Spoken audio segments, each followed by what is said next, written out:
हालात साईं हक़ मौजूद मूंखे ख़बर कान्हे का त ही तजुर्बो ॿियो तजुर्बो रिकॉर्डिंग जो हिन फॉर्मेट जो ऐं छाकाणि त मूंखे हिन सां घणी वाक़फ़ियत कान्हे का हिन जे टेक्निकलिटीज़ खे नथो सम्झी सघां, पर पोइ बि कोशिशि कई आहे। ही सेकंड अटैम्प्ट आहे हिनखे रिकॉर्ड करण जी तव्हांजे सुवाल खे। सो अवल त तव्हांजी वॾी महिरबानी जो तव्हां मूंखे इन क़ाबिल सम्झो जो हिकु अहिड़े सब्जेक्ट ते जेको हिन फितरत ऐं हिन काइनात जे तानी पेटे में शामिल आहे। इहो कॉन्सेप्ट या शइ छा आहे या छा न आहे, उहो सुवाल जेको आहे सो उन ते असां बात ईंदासीं। पहिरीं तव्हांजे क्वेश्चन खे जेको आहे सो जेके ॿिया ॾिसंदड़ हूंदा जिन सां तव्हां शेयर कंदव उन्हनि जे लाइ ही ॿुधायां त तव्हांजो सुवाल छा आहे। सो तव्हांजो सुवाल जेको आहे सो इहो आहे त वक़्तु छा आहे।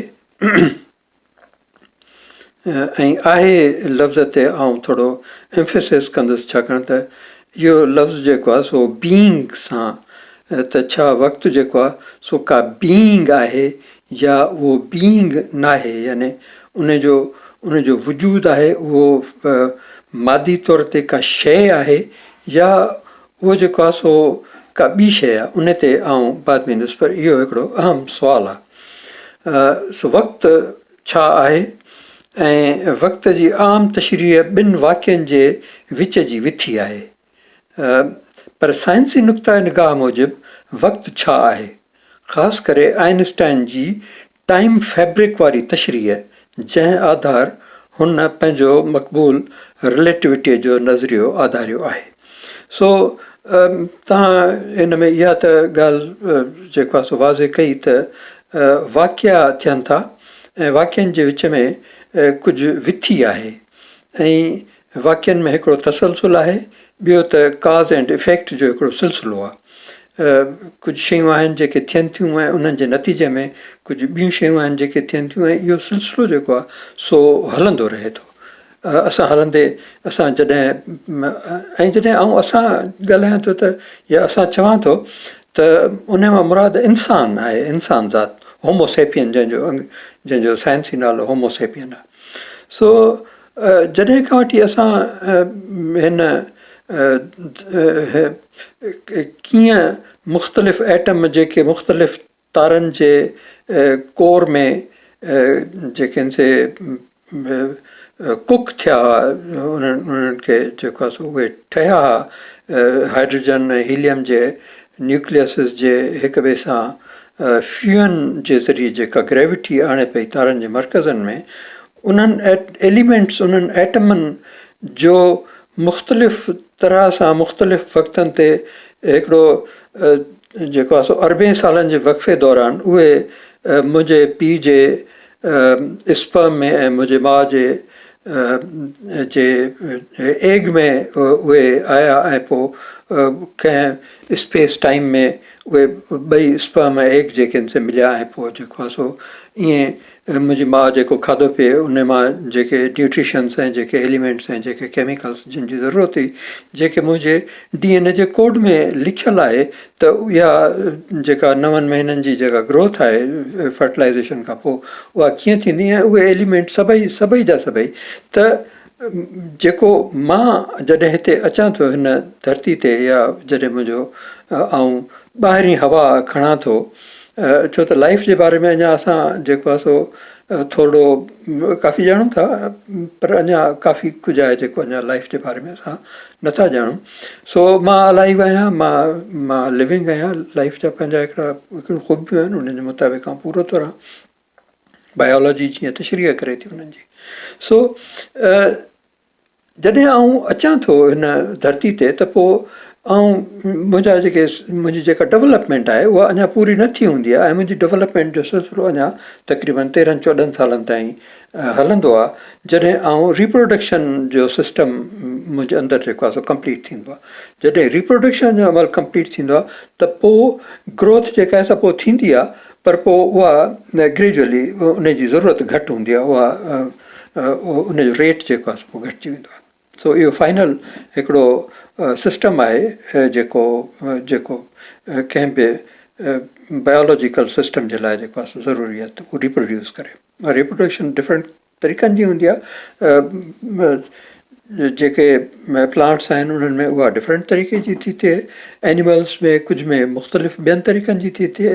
सो इहो असां ह्यूमन्स जेके होमोसेपियंस आहियूं उन्हनि में जेका आहे सा इहा मेल ऐं फीमेल जे मिलण सां थिए थी, ऐं इहो हिकिड़ो तरीक़ो आहे जंहिंजे ज़रिए असांजा क्रोमोज़ोम जा 23 पेयर जेके आहिनि कंप्लीट थियनि था, ऐं पोइ उहे जेके उन्हनि जी जेका इंस्ट्रक्शन कोड आहे उन्हनि जे मुताबिक़ हिकिड़ी बायोलॉजिकल मशीन जेका आहे सा उहा ठहे थी।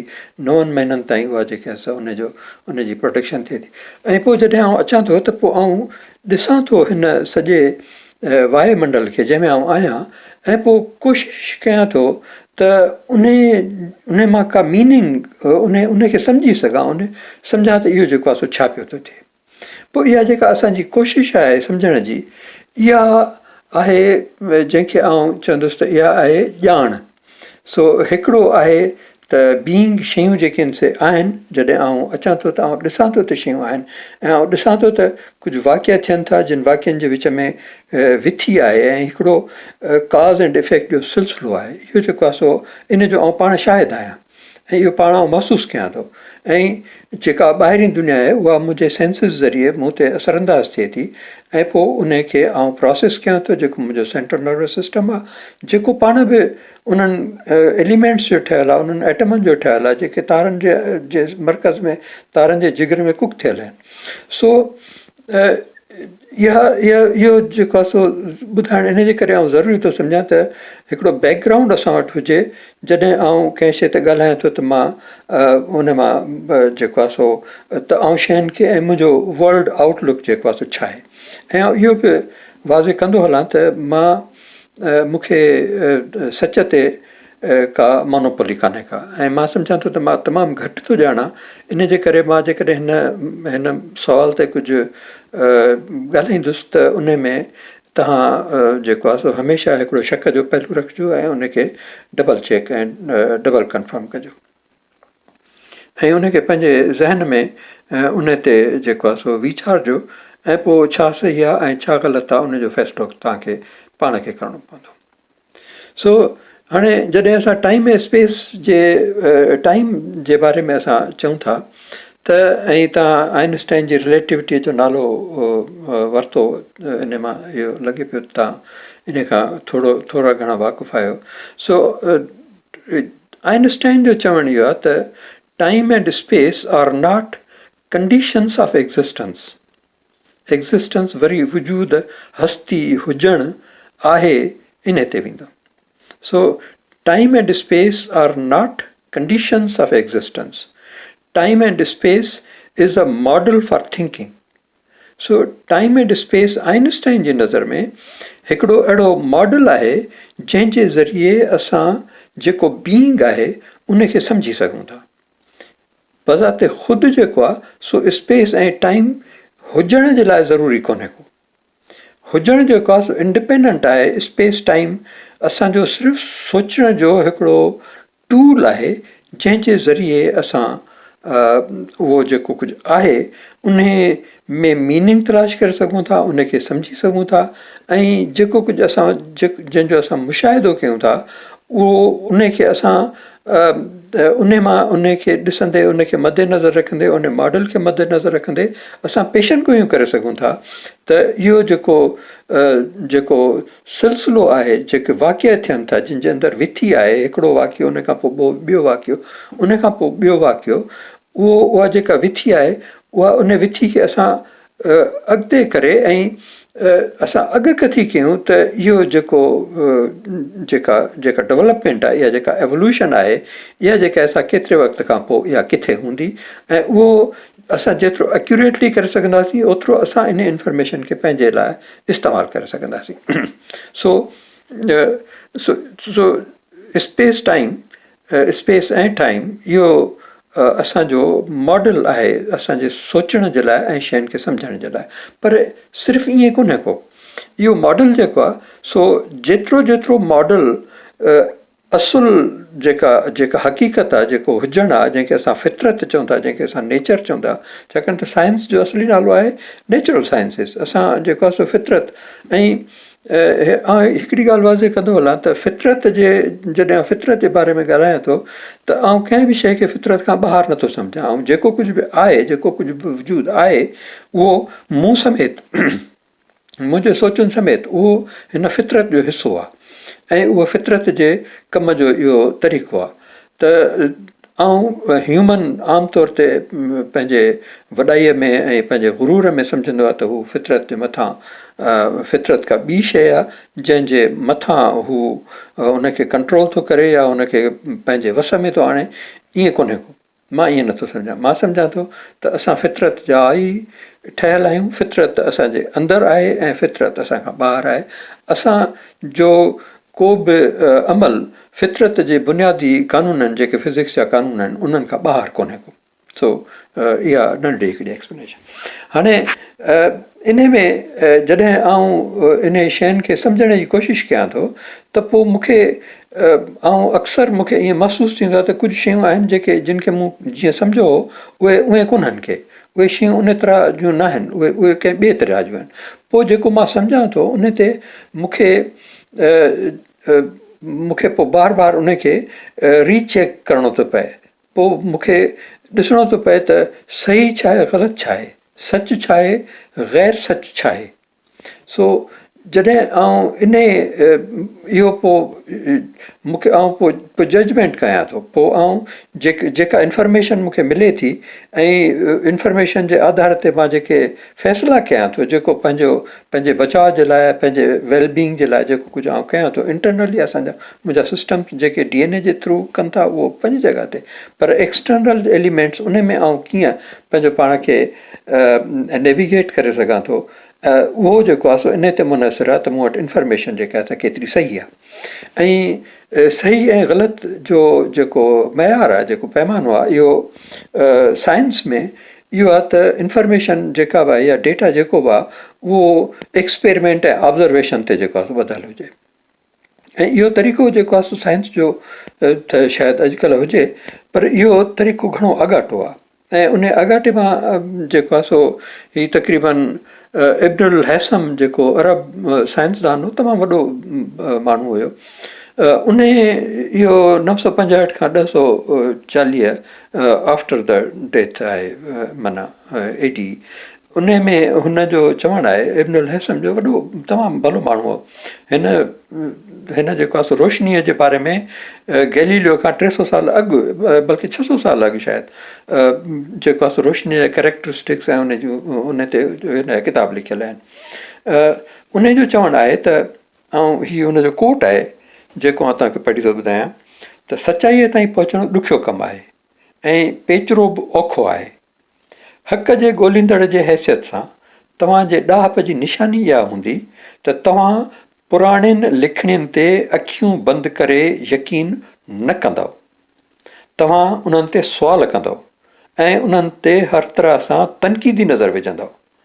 तव्हां सिर्फ़ु दलील ऐं तजुर्बे ते यकीन कंदव ऐं कंहिं बि शख़्स जे सिर्फ़ु चयल ॻाल्हि ते वेसाह न कंदव। इंसानु पंहिंजे उणाइनि सबबु काफ़ी ग़ैर महफ़ूज़ आहे। हक़ जे ॻोल्हाऊअ जे हैसियत में असांखे शक करणु घुरिजे ऐं सुवाल उथारणु घुरिजनि, पंहिंजनि ख़्यालनि ते बि जॾहिं असां का तहक़ीक़ कयूं त जीअं पंहिंजनि तासुबनि ऐं लापरवाहीअ जो शिकार थियण खां बची सघूं। इहो दॻ वठंदव त हक़ खे ॻोल्हे सघंदव। इहो आहे इब्न हैसम जो तरीक़ो ऐं इहो आहे साइंस जो तरीक़ो, छाकाणि त साइंस हक़ जी ॻोल्हा में फितरत जे हक़ जे ॻोल्हा में फितरत जे हक़ीक़त जे फितरत जे कमु करण जे हक़ीक़ी तरीक़नि में उहे कानून जिन जे तहत फितरत कमु करे थी, उन्हनि खे ॻोल्हणु, उन्हनि खे सही तरह सां उन्हनि जी निशानदेही करणु, उन्हनि खे सम्झणु, उन जे लाइ ज़रूरी आहे त हर ॻाल्हि ते शक कयो वञे तजुर्बे ऐं मुशाहिदे में जेका शइ साबित थिए उहा ठीकु, जेका शइ साबित न थिए उन ते हरूभरू मथो मारण जी या उन ते एनर्जी इन्वेस्ट करण जी ज़रूरत कान्हे का। इहो जेको आहे सो भिटाई साहब बि तक़रीबन अहिड़ी ॻाल्हि कई आहे। हू चए थो त आॾो जो इस बात खे सो शिरक लाहे शक होए जंहिंमें हक़ु त नफ़ीअ जो नाहे को। त इहो न ॾिसो त हक़ु जेको आहे सो हक़ु असबात में आहे या नफ़ी में आहे। तव्हां ॾिसो त हक़ु किथे बि हुजे उहो उनखे ॻोल्हियो ऐं उनखे पोइ तव्हां होल्ड कयो। डॉक्टर नील टाइसन जेको अमेरिका जो तमामु वॾो साइंसदान आहे जंहिंजी कॉस्मॉस जी सीरीज़ सिंधी में, ॿई सीरीज़ हुन जूं मूं सिंधी में डब कयूं आहिनि। ऐं चवंदुसि रिक्वेस्ट कंदुसि तव्हांजे सभिनी ॾिसंदड़नि खे त उहे इनखे जेकॾहिं ॾिसनि त काफ़ी साइंस जे बारे में मालूमात उन्हनि खे मिली सघे थी। त उनजो चवणु आहे त हर सोच ख़्याल वीचार आइडिया खे तजुर्बे ऐं मुशाहिदे जे कसवटीअ ते परखियो। जेके सोचूं ख़्याल वीचार आइडियाज़ इन कसवटीअ ते पूरा पवनि तिन खे अॻिते वधायो ऐं विझायो। जेके सोचूं ख़्याल वीचार आइडियाज़ इन कसवटीअ ते पूरा न पवनि तिन खे मुस्तरद कयो, सबूत जे पोयां लॻो, भली उहो कंहिं बि रुख ॾांहुं वठी वञे, ऐं हर शइ ते सुवालु उथारियो। सो इहो आहे हुनजो तरीक़ो। ऐं हाणे साइंस जो हिकिड़ो पंहिंजो मेथड आहे। ऐं साइंस जो मेथड इहो आहे त पहिरीं जेको आहे सो इहो हूंदो त बाबा हीउ जेको आउं कयां थो उन जो पर्पज़ छा आहे। उन खां पोइ आउं उन ते रिसर्च कंदुसि। मूं वटि को सुवालु हूंदो उन ते आउं रिसर्च कंदुसि, ॻोल्हींदुसि त उन में जेको आहे सो छा अवेलेबल आहे, मौजूदु छा आहे। उन खां पोइ आउं जेको अवेलेबल मौजूदु आहे उन जे बुनियाद ते हिकिड़ी आउं आखाणी ठाहींदुसि जंहिंखे आउं हाइपोथेसिस चवंदो आहियां। त हीअ शयूं जेके आहिनि हीअं आहिनि। जीअं भिटाई चयो आहे त हाथीअ खे ॾिसण जे लाइ जेकॾहिं मोए हाथीअ ते मामरो अची कयो अंधनि, मुनाड़ियुनि हथनि सी अखियूं की न पसंदि, फिल हक़ीक़त फील खे सॼा सुञाणनि, संधी सरदारनि बसीरत बीना करे। सो असां बि साइंस बि जेका फितरत खे एज़ अ होल नथी ॾिसे, पर उन जे रुखनि खे, मुख़्तलिफ़ रुखनि खे जेको आहे सो ॾिसे थी मुख़्तलिफ़ तरीक़नि सां। जेको बुनियादु जेको नंढे में नंढो जेको फितरत खे पंहिंजे उघाड़ी शिकिल में ॾिसे थो उहो फिज़िक्स आहे। उन खां पोइ जॾहिं एलिमेंट्स जा एटम्स जेके आहिनि से पाण में इंटरेक्ट कनि था ऐं केमिकल्स ठाहिनि था, त पोइ केमिस्ट्रीअ जो वारो अचे थो। ऐं पोइ उहा केमिस्ट्री हिकिड़ी शाख ठहे थी साइंस जी शयुनि खे सम्झण जी, जेका फिज़िक्स खां पोइ अचे थी। ऐं उन खां पोइ वरी बायोलॉजी अचे थी, ऐं बायोलॉजी खां पोइ वरी जेको आहे सो न्यूरोलॉजी अचे थी, जंहिंमें बायोलॉजी एतिरी डेवलप थी वञे जो उहा सेल्फ अवेयर थिए थी हिकिड़े सिस्टम जे ज़रिए। ऐं इनखे चवंदा आहिनि त फितरत पंहिंजो पाण खे सम्झण जे लाइ असां ह्यूमन्स खे या होमोसेपियंस खे या हिन न्यूरोलॉजी खे जेको आहे सो हिन मख़सूस हालतुनि में ठाहियो आहे। या न्यूरोलॉजी ॿियनि हंधनि ते, ॿियनि प्लैनेट्स ते, ॿियनि स्टार्स में, ॿियनि गैलेक्सीज़ में शायदि कंहिं ॿिए तरीक़े सां हुजे। हिन में असांखे फ़िलहालु इहा ई ख़बर आहे जेका हिते आहे, ॿिए जी असांखे अञा ताईं ख़बर कान्हे का। इनजे करे उन जे बारे में असां आखाणियूं हाइपोथेसिस काफ़ी ठाहे सघूं था, हॉलीवुड जूं फिल्मूं ठाहे सघूं था, पर हक़ीक़त इहा ई आहे त असांखे अञा ताईं उन जे बारे में का ख़बर कान्हे का, असांखे ॿी का लाइफ नज़र कान आई आहे। सो ऐं असांजी ख़बर जी जेको आहे सो ॻाल्हि बि छा कजे। अञा 200 साल अॻु ताईं, बल्कि 250-300 साल अॻु ताईं असांखे इहा बि ख़बर कान हुई त ज़मीन जेका आहे सा सिज जे चौधारी थी फिरे। असां सम्झंदा हुआसीं, ऐं छाकाणि त असां पाण वॾाई आहे ऐं असां हिन धरती ते जेको वक़्तु गुज़ारियो आहे एज़ अ स्पीशी, उन में असां ॿियनि स्पीशीज़ खे मारे तबाह करे उन्हनि खे कुटे पंहिंजनि अजायब पंहिंजा जेके ज़ू आहिनि चिड़ियाघरनि में पंहिंजे तफ़रीह जे लाइ रखी छॾियो आहे। ॼण त हितां जा वाली वारिस आहियूं, त उन्हनि जे लाइ इहो ज़रूरी आहे त उहे सम्झनि त उहे जेके हिन काइनात जो मर्कज़ बि आहिनि। ऐं इन वॾाईअ, इन हठ, इन वॾाईअ गुरूर जे करे असां काफ़ी जेको आहे सो ग़लतियूं कयूं, उन जा नुक़सान बि थिया आहिनि। पर उन जे बावजूदि बि असां पंहिंजो पाण खे वरी ठीकु कंदा आहियूं ऐं शायदि ठीकु कंदा रहंदासीं। सो इहो आहे साइंसी तरीक़ो। हाणे अचूं था इन तरफ़, छाकाणि त साइंस जो जेको तरीक़ो आहे, साइंस जो मतिलबु आहे इल्मु। ऐं इल्मु जेको आहे सो को बि थी सघे थो, पर साइंसी इल्मु जेको साइंस आहे उहो आमतौर ते उनखे चइबो आहे नेचुरल साइंसिस। हिकिड़ियूं सोशल साइंसिस बि आहिनि, उहे बि अञा उन्हनि ते काफ़ी रिसर्च थिए पई, उहे अञा इस्टेब्लिश साइंसिस में शायदि कंहिं वक़्तु अची वञनि, पर नेचुरल साइंसिस जेके आहिनि उहे इस्टेब्लिश साइंसिस आहिनि। उन्हनि ते तजुर्बा थियनि था, उन्हनि ते एक्सपेरिमेंट थियनि था, उन्हनि ते करोड़े अरबे डॉलर ख़र्चु थियनि था, जंहिंमें जेको आहे सो तव्हां जेकॾहिं लार्ज हैड्रोन कोलाइडर जे बारे में ॿुधो हूंदो त तव्हांखे ख़बर हूंदी त तक़रीबन 30 साल लॻा 10 बिलियन यूरोज़ 10 अरब यूरोज़ जे ख़र्च सां सिर्फ़ु इहो ॾिसण जे लाइ त इहो हिग्स बोज़ान वारो जेको कॉन्सेप्ट आहे, जेको मास शयुनि खे मिले थो हिग्स फील्ड जे ज़रिए, उन प्रोसेस खे वेरीफाई करण जे लाइ ऐं तजुर्बो करण जे लाइ इहो कयो वियो। सो अचूं था नेचर ते वरी, ऐं नेचर जेको आहे सो ऐं हिन जो सिंधी में तर्जुमो कयो आहे, वसी माना में फितरत, फितरती तबई मादी दुनिया या काइनात आहे। फितरत जो मतिलबु मादी दुनिया जे लकावनि ऐं उमूमी हयातीअ तौर बि इस्तेमालु थींदो आहे। फितरत जी तहक़ीक़ समूरी साइंस न त बि उनजो वॾो हिसो आहे। जेतोणीकि इंसान फितरत जो भाङो आहिनि, इंसानी सरगर्मीअ खे अक्सर ॿियनि फितरती लकावनि खां जुदागाना ज़मरे तौरु लेखिबो आहे। सो ही विकीपीडिया जी डेफिनेशन आहे, सो तव्हां बि पढ़ी सघो था। काफ़ी इन डेफिनेशन ते काफ़ी माण्हुनि खे एतिराज़ बि थी सघे थो, ऐं उन में काफ़ी शयूं खुटल बि हूंदियूं, कुझु शायदि ज़रूरी न हुजनि। सो इहो हिकिड़ो मूंखे इहो हिकिड़ो कंपेरेटिवली थोरो बहितरु लॻो इन ते। सो जॾहिं असां नेचर ऐं साइंस जी ॻाल्हि कयूं था त नेचुरल साइंसिस जो जेको बुनियादु आहे, जेको गुण आहे, उहो आहे फिज़िक्स। ऐं उन फिज़िक्स जो में असांजी जेका इल्मु आहे, असांजी जेका ॼाण आहे, उन में हिकिड़ो वॾो छाल आयो न्यूटन जे ज़माने में। ऐं न्यूटन जेको आहे सो असांखे ॿुधायो त हीअ जेके शयूं मूव कनि थियूं, जेको असां ॾिसूं था त वाक़िया थियनि था, उन्हनि वाक़ियनि में विथियूं आहिनि, ऐं उहे वाक़िया जेके आहिनि से हिकिड़े तरीक़ेकार हिकिड़े क़ानून जे तहत थियनि था। उहे क़ानून जेके आहिनि से हुन पहिरियों दफ़ो बाक़ाइदे उन्हनि खे हिकिड़े किताब जे सूरत में आंदो, उनखे उन ते हुन सोचियो ऐं पोइ उनखे हिकिड़े किताब जी सूरत ॾिनई, ऐं उन किताब जो नालो हुन रखियो हिन जो हूअं त रोमन आहे, Philosophiae Naturalis Principia Mathematica, mathematical principles of natural philosophy. So हुन नेचुरल साइंस कोन चयो, हुन चयो नेचुरल फिलोसॉफी।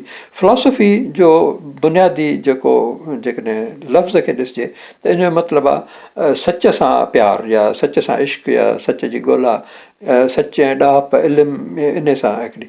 सो इन ही जेका फितरत आहे, नेचर आहे, इन जे कम जो हिकिड़ो तरीक़ो आहे, उन जी हिकिड़ी फिलोसॉफी आहे, उन जो हिकिड़ी उन जे अंदरि जेको आहे सो कुझु कानून आहिनि, ऐं उन्हनि कानूननि जा मैथमेटिकल प्रिंसिपल्स आहिनि, उन्हनि जा हिकिड़ा मैथमेटिकल बुनियाद आहिनि।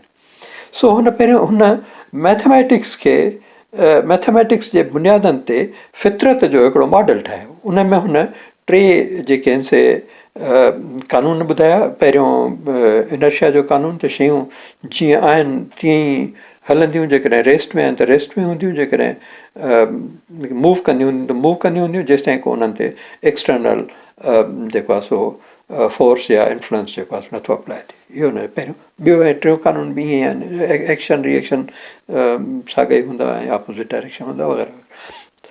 पर असुलु ॻाल्हि इहा आहे त हुन ऐं पोइ असां माना ह्यूमन्स इन नतीजे ते पहुतासीं त शयूं जेके आहिनि से उहे उन्हनि जा काज़ एंड इफेक्ट आहिनि। हुन में कुझु जेके आहिनि से मूवमेंट आहे, ऐं पोइ उन मूवमेंट खे जेको आहे सो असां मेजर करे सघूं था। उन्हनि ते इन्फ्लुएंसिस कहिड़ा थियनि था उहे असां ॾिसी सघूं था, उन्हनि जा असां क़ाइदा ठाहे सघूं था, उन्हनि जा मैथमेटिकल मॉडल्स ठाहे सघूं था, ऐं इहो चई सघूं था त जॾहिं इहो जेकॾहिं हीअं थिए त पोइ छा थींदो, जेकॾहिं हीअ असां ॾिसूं था लकाउ हीअं थिए, असां उन जा पैरामीटर्स, उन जो जेको मॉडल आहे उहो ॾिसी इहो पेशन गोई करे सघूं था त इहो अॻिते हली छा थींदो, ऐं इहो काफ़ी हद ताईं असां कयो आहे। हाणे जॾहिं असां शयुनि जी ॻाल्हि कयूं था त टाइम खां अॻु में जेको आहे सो जेको कॉन्सेप्ट असां चङी तरह सां सम्झूं था उहो स्पेस जो कॉन्सेप्ट आहे। ऐं स्पेस जो जेको कॉन्सेप्ट आहे उन में छा स्पेस का शइ आहे या इहा विथी आहे शयुनि जे विच में। टाइम आहे इवेंट्स जे विच में विथी ऐं स्पेस आहे शयुनि जे विच में विथी।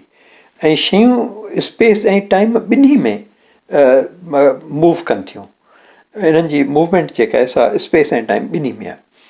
सो असां ॾिसूं था त विथियूं जेके आहिनि से स्पेस में बि आहिनि ऐं विथियूं जेके आहिनि से टाइम में बि आहिनि। सो स्पेस जो जेको स्पेस खे जी जेका डेफिनेशन आहे या स्पेस खे जेको सम्झ आहे स्पेस जी जेका बाक़ाइदे जंहिंजो मॉडल ठाहियो उहो जेको आहे सो जोमेट्रिकल मॉडल हुयो जेको अक्लीतस ठाहियो। हुन जेको आहे सो ॿुधायो त इहा स्पेस जेका आहे सा छा आहे, इन जूं ख़ूबियूं छा आहिनि या कीअं आहे, ऐं उनजी मैथमेटिक्स उनजी एब्स्ट्रैक्ट। सो हिन में थोरी डेफिनेशन आहे, हीअ अंग्रेज़ी में आहे, इनखे यूक्लिडियन स्पेस चइबो आहे।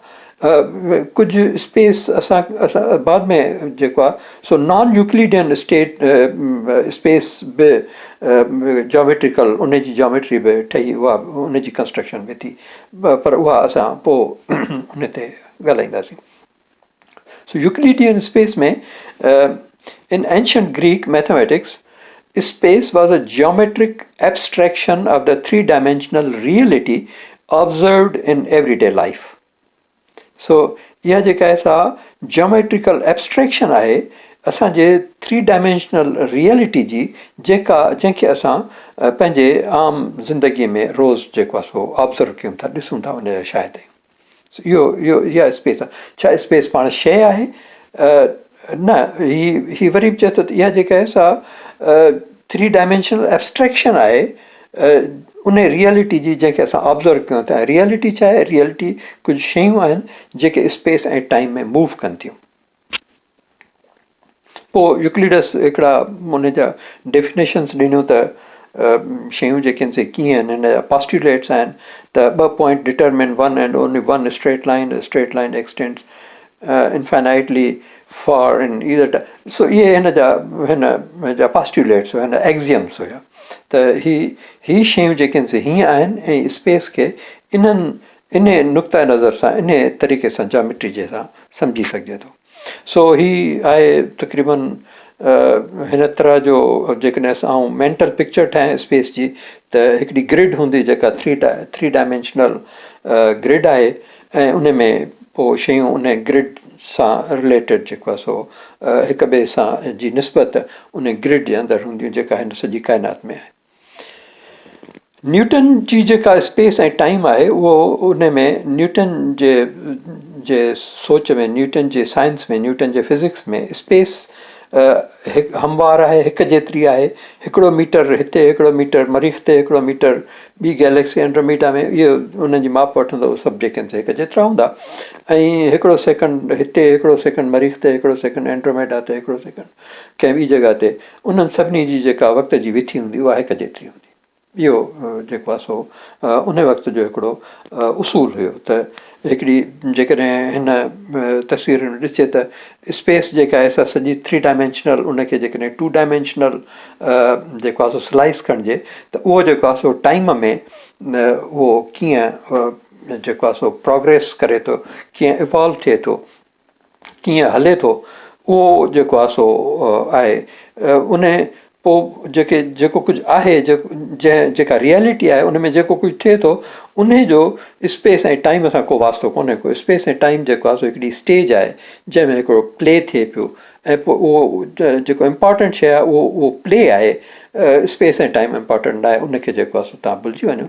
जेको शयूं थियनि पियूं जीअं थियनि पियूं उहे उसूल जेके आहिनि मैथमेटिकल प्रिंसिपल्स ऐं उहे उन मैथमेटिकल मॉडल में जेको स्पेस ऐं टाइम जो जेको तस्वुरु आहे उहो इहो आहे त स्पेस थ्री डायमेंशनल आहे ऐं उन जे अंदरि जेके मेजर्स आहिनि, जेका विथी आहे स्पेस जे अंदरि याने इवेंट्स जे अंदरि हिक ॿिए जी निस्बत जेको डिस्टेंस आहे ऐं ॿिनि इवेंट्स जे विच में जेका विथी आहे यानी साॻी शइ जेका हिकिड़े वक़्त में हिकु तरह जी आहे ऐं पोइ वरी ॿिए वक़्त में ॿिए तरह जी थिए थी उन विथीअ जो पूरो यूनिवर्सल त इहे जेके आहिनि से हिक ॿिए सां इहे अलॻि अलॻि शयूं आहिनि ऐं इहे सिर्फ़ु हिकिड़ो स्टेज आहिनि।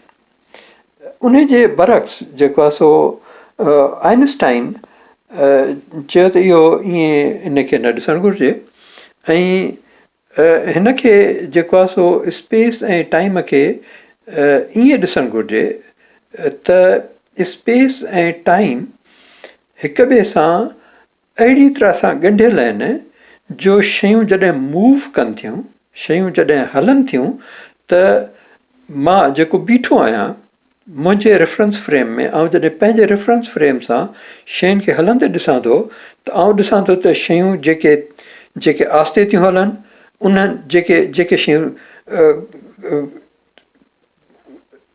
रोशनीअ जे रफ़्तार जे तक़रीबन वेझो वेझो थियूं हलनि या तमामु घणियूं तेज़ हलनि थियूं त उन्हनि जो जेको टाइम आहे उन्हनि जी जेका घड़ियाल जी टिक आहे जेकॾहिं ॿ इक्वल घड़ियाल हुजनि मूं वटि बि साॻियो ई घड़ियाल हुजे ऐं हुन वटि बि साॻियो ई घड़ियाल हुजे ऐं उहो जेको आहे सो हलंदो हुजे त मूंखे हुन जे घड़ियाल जी जेका टिक आहे उहा पंहिंजे घड़ियाल जी निस्बत सुस्तु लॻंदी ऐं उहा डायरेक्टली रिलेटिव हूंदी इन सां त उन जी स्पेस में मूवमेंट केतिरी आहे। इहो एक्सपेरिमेंटली वेरीफाइड आहे। असां इहो ॾिसूं था।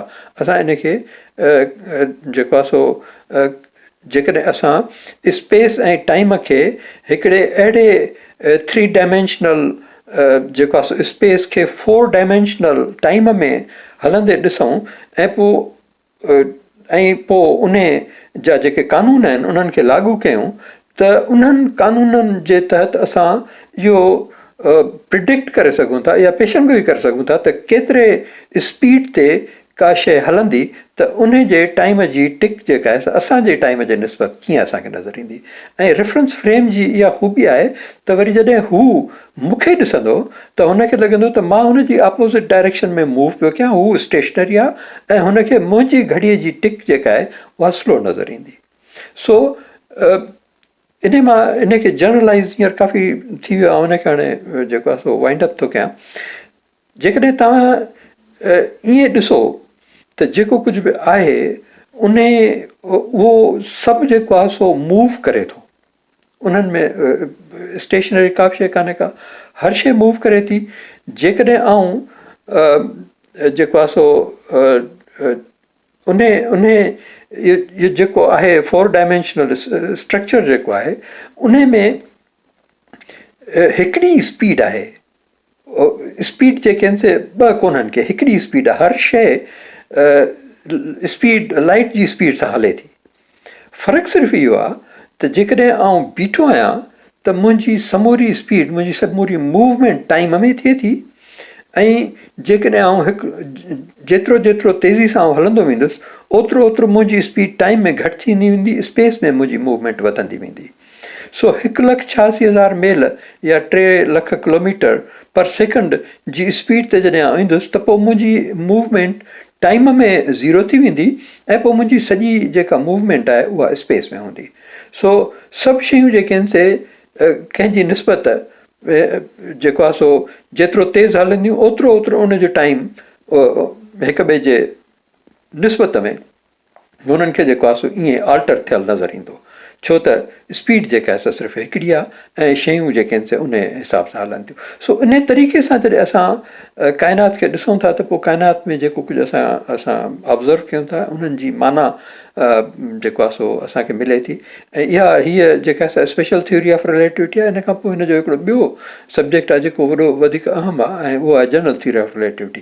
स्पेशल थ्योरी ऑफ रिलेटिविटी जा कुझु पॉस्टुलेट्स आहिनि, पर हाणे छाकाणि त हीउ टाइम जेको आहे सो तक़रीबन 34 मिंटनि ताईं जो थी वियो आहे, जेको आम ॾिसण वारे जे लाइ शायदि ॾुखियो हुजे, पर पोइ उन ते बाद में ॻाल्हाईंदुसि। तव्हांजी वॾी महिरबानी।